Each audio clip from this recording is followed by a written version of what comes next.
Hello everyone, আপনারা সবাই কেমন আছেন? বরাবরের মতো আমি আছি আপনাদের সাথে, শাহরিয়ার হাসান চাঁদ। আপনারা আছেন আমার সাথে। আজ কথা বলবো নায়িকা ববিতার জীবন কাহিনী নিয়ে। বন্ধুরা, আপনারা সকলেই জানেন নায়িকা বাংলাদেশের একজন অভিনেত্রী নায়িকা ববিতা। তিনি তার দর্শক জনপ্রিয়তার মাধ্যমে যুগ যুগ ধরে অনেক হিট ছবি দর্শকদের উপহার দিয়ে গিয়েছেন। তার বাংলাদেশে অসংখ্য হিট ছবি আছে। নায়িকা ববিতা 80 দশকের নায়িকা ছিলেন ফরিদা আক্তার পপি। তার পুরো নাম ফরিদা আক্তার পপি, কিন্তু ববিতা নামে তিনি এখন বেশ পরিচিত। তার প্রথম সিনেমা ছিল জহির রায়হান পরিচালিত সংসার। এই সিনেমার মাধ্যমে ববিতা সিনেমা জগতে পদার্পণ করেন। ববিতা অভিনীত সবগুলো সিনেমাই ছিল সুপার ডুপার হিট। 80 দশকের সময় ববিতার স্টাইল, ববিতার সিনেমার হিটগুলো এক কথায় অসাধারণ ছিল। বক্স অফিসে তখন ববিতা নাম লাগলে আর কোনো সিনেমা তেমন হিট করতো না। ববিতার সিনেমা দিয়েই সিনেমাগুলো অনেক হিট হয়ে যেত। ববিতা অসাধারণ একজন অভিনেত্রী ছিলেন। 80 দশকের বুলবুল আহমেদ, নায়ক রাজ রাজ্জাক, এরকম অনেক জনপ্রিয় নায়কদের সঙ্গে ববিতা সিনেমা করে সেগুলো সিনেমার দর্শক জনপ্রিয়তা করেছেন এবং সেই সিনেমাগুলো ববিতার অনেক হিট করেছিল। 80 দশকে নায়িকা ছিলেন ববিতা। তার সিনেমা মানেই ছিল সুপার হিট। ববিতার নাম শুনলেই দর্শকরা সিনেমা হলে ভিড় জমাতো। এক কথায় ববিতা তার সংসার সিনেমা দিয়ে সিনেমা জগতে পদার্পণ করলেও পরবর্তীতে ববিতা অনেক নতুন নতুন সিনেমায় কাজ করেছেন, যে সিনেমাগুলো করে ববিতাকে আর পিছনে ফিরে তাকাতে হয়নি। আপনারা হয়তো অনেকেই জানেন না যে ববিতারা হচ্ছে 3 বোন।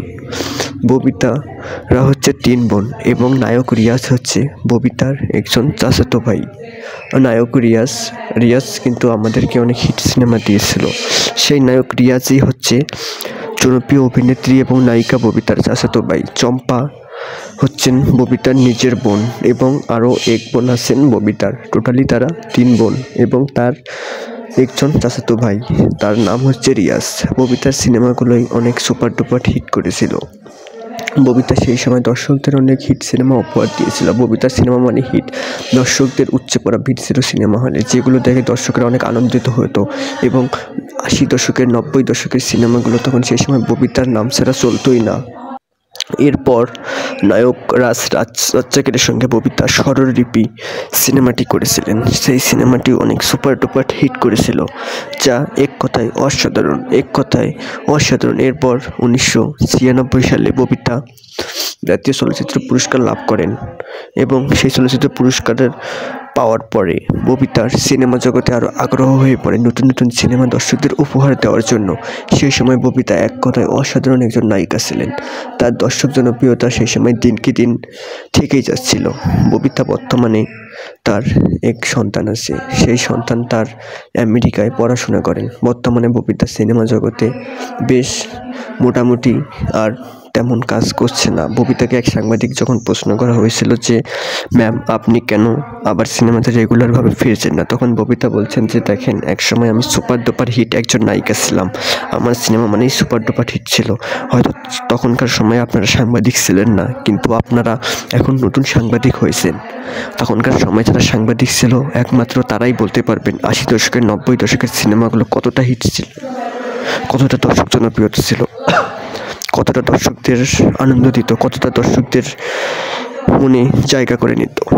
সেই জন্য আপনারা হয়তো অবশ্যই জানেন। তখন সেই ববিতার প্রশ্নের জবাবে সাংবাদিক বলেন, হ্যাঁ ম্যাম আমরা অবশ্যই জানি 80 দশকের সিনেমাগুলো সত্যি অসাধারণ সুপার ডুপার হিট ছিল, যা এক কথায় অসাধারণ। তখন ববিতা বলতো, হ্যাঁ 80 দশকের যেমন আমি ছিলাম রাজ্জাক ভাই ছিলেন, জাফর ইকবাল ভাই ছিলেন, তারপরে বুলবুল স্যার, বুলবুল ভাই কিংবা আমি তাকে স্যারও বলি, বুলবুল ভাই ছিলেন।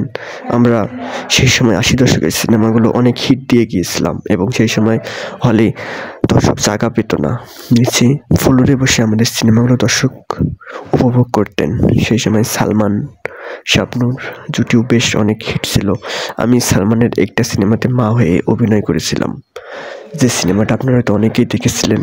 অনেক অসাধারণ মনমুগ্ধকর একটি সিনেমা ছিল। সালমান এবং শাবনূরের যে চরিত্রটি আমাকে সেখানে দেওয়া ছিল মায়ের চরিত্র, এবং সেই চরিত্রে আমি অভিনয় করতে পেরে অনেক প্রাউড ফিল করি যে সালমানের মতো একজন গুণী অভিনয় শিল্পী এবং কিংবদন্তি নায়কের সঙ্গে আমি তার মা হিসেবে অভিনয় করতে পেরেছিলাম। ববিতা এগুলো সালমানের প্রশংসা করেন। তারপর সাংবাদিক থেকে প্রশ্ন করেন যে ম্যাম নতুন করে আবার কবে সিনেমাতে ফিরবেন। সাংবাদিকের এমন প্রশ্নের জবাবে ববিতা বলেন যে নতুন করে আর সিনেমাতে ফেরার আমার কোনো ইচ্ছে নেই, কারণ আগে যে সিনেমাগুলো ছিল সেগুলোতে এক কথায় আপনাকে বললাম অনেক সুপার ডুপার হিট হয়েছিল, মানুষ পছন্দ করতো, দর্শক জনপ্রিয়তা পেত। কিন্তু বর্তমানে এখন সিনেমার অবস্থা তেমন ভালো না। বর্তমানে সিনেমা মানুষ দেখে না, ফ্যামিলি নিয়ে পরিবার নিয়ে এখনকার সিনেমা দেখার মতো না, তাই দর্শক হয়তো সিনেমা হলে যায় না। তখন সাংবাদিক এমন প্রশ্নের জবাবে বলেন যে ম্যাম বর্তমানে তো সুপারস্টার শাকিব খান, তিনি একাই রাজত্ব করে, দুই যুগ থেকে একা রাজত্ব করে আসছেন আপনাদের পরপর থেকেই। তিনি তো অনেক সুপার ডুপার হিট সিনেমা উপহার দিয়ে যাচ্ছেন, তার সিনেমা মানেই তো সুপার ডুপার হিট, অনেক চলছে তার সিনেমাগুলো, তাহলে আপনি কেন এই কথা বলছেন? তখন সেই সাংবাদিকের প্রশ্নের জবাবে ববিতা বলেন, দেখেন সাকিব তো আর একলাই পুরো ইন্ডাস্ট্রি দখল করে রাখতে পারবে না। আর সাকিব, হ্যাঁ আমি মানি, আপনারা হয়তো অনেকেই দেখেছেন খোদার পরে মা একটি মুভি ছিল সাকিব খানের সঙ্গে, যেখানে আমি তার মায়ের চরিত্রে অভিনয় করেছিলাম, যে সিনেমাটিও আমাদের অনেক সুপার ডুপার হিট হয়েছিল। তখন সাংবাদিক বলেন, হ্যাঁ ম্যাম আমরা সিনেমাটি দেখেছিলাম। তখন ববিতা বলেন, তাহলে কেমন ছিল সিনেমাটি বলো। তখন সাংবাদিক বলেন, হ্যাঁ ম্যাম এক কথায় অসাধারণ ছিলেন। তখন ববিতা বললেন যে দেখেন সাকিব খান তো আর একলাই পুরো ইন্ডাস্ট্রি সামলিয়ে নিতে পারবে না, আর ইন্ডাস্ট্রিতে একটি নায়ককে প্রতি বছর কয়টি সিনেমা উপহার দেবে? 2টি, 3টি, সর্বোচ্চ 5টি, তার বেশি তো দিতে পারবে না। সেজন্য বাংলাদেশে আরও নতুন নতুন নায়কের প্রয়োজন, নতুন নতুন অভিনয়, সাকিবের মতো অভিনয় শিল্পী, সাকিবের মতো অভিনয় করা এমন নায়ক, হ্যান্ডসাম, সুদর্শন, লম্বা ছেলে আরও প্রয়োজন। আমাদের ইন্ডাস্ট্রিতে ভালো নায়ক বর্তমানে একমাত্র ধরতে গেলে এখন সাকিব খানই আছে, এটা আমি মানি। কিন্তু সাকিব তো আর একাই বছরে 12টা 15টা করে ছবি দিতে পারবে না। 12টা 15টা করে ছবি দিতে গেলে অবশ্যই আমাদের 3 থেকে 4, 5টা 6টা নায়কের প্রয়োজন ইন্ডাস্ট্রিতে। তখন সাংবাদিক বলেন, হ্যাঁ ম্যাম আপনি ঠিকই বলেছেন। তারপর সাংবাদিক থেকে বলেন যে ম্যাম আপনি তাহলে সিনেমাতে ফিরবেন না? শেষ প্রশ্নের জবাবে ববিতা বলেন, হ্যাঁ আমি ফিরতে পারি, যদি ভালো কোনো কাজ পাই, ভালো কোনো প্রডিউসার পাই, ভালো চরিত্র পাই, তাহলে অবশ্যই সিনেমাতে ফিরবো। বর্তমানে আমি, আমার বড় ছেলে আমেরিকায় পড়াশোনা করছেন, আমি স্বামী সংসার নিয়ে বর্তমানে ব্যস্ত আছি। স্বামী সংসারকে আমি খুব ভালোই আছি। বর্তমানে আমি স্বামী সংসার নিয়ে কাজে ব্যস্ত আছি, সেই জন্য সিনেমা করার তেমন কোনো সুযোগ হচ্ছে না। আর আমার ছেলে আমেরিকায় পড়াশোনা করছেন, আপনারা সকলে ওর জন্য দোয়া করবেন, ওর জন্য বড় কিছু করতে পারে, আমাদের মুখ উজ্জ্বল করতে পারে। তখন সাংবাদিক বলেন, হ্যাঁ ম্যাম অবশ্যই। এর প্রশ্নের জবাবে ববিতা বলেন, আমি ভালো কোনো কাজ পেলে, ভালো কোনো প্রডিউসার পেলে অবশ্যই সিনেমাতে ফিরবো। সো বন্ধুরা, ববিতা কিন্তু 3বার 4টি চলচ্চিত্র পুরস্কার পেয়েছিলেন। ববিতার জীবন কাহিনীটি কেমন লাগলো আপনাদের কাছে? অসাধারণ ববিতার অভিনয় ছিল, অসাধারণ। ববিতা একজন নায়িকা ছিলেন, তার অভিনয়, তার চলচ্চিত্র পুরস্কার, এগুলো বিষয় জেনে আপনাদের কাছে কেমন লাগলো অবশ্যই কমেন্ট করে আপনাদের মতামত জানাবেন। হ্যালো ভিউয়ার্স, আর এইরকম নিত্য নতুন কার জীবন কাহিনী জানতে চান অবশ্যই ভিডিওর কমেন্ট বক্সে কমেন্ট করে জানাবেন। আর হ্যালো ভিউয়ার্স, অনেক কষ্ট করে ভিডিও বানাই, অবশ্যই চ্যানেলে নতুন হলে একটি লাইক করে সাবস্ক্রাইব করে দেবেন। আর ববিতার জীবন কাহিনী আপনাদের কাছে কেমন লাগলো অবশ্যই কমেন্ট বক্সে কমেন্ট করে জানাবেন। ধন্যবাদ সবাইকে, ভালো থাকবেন সবাই।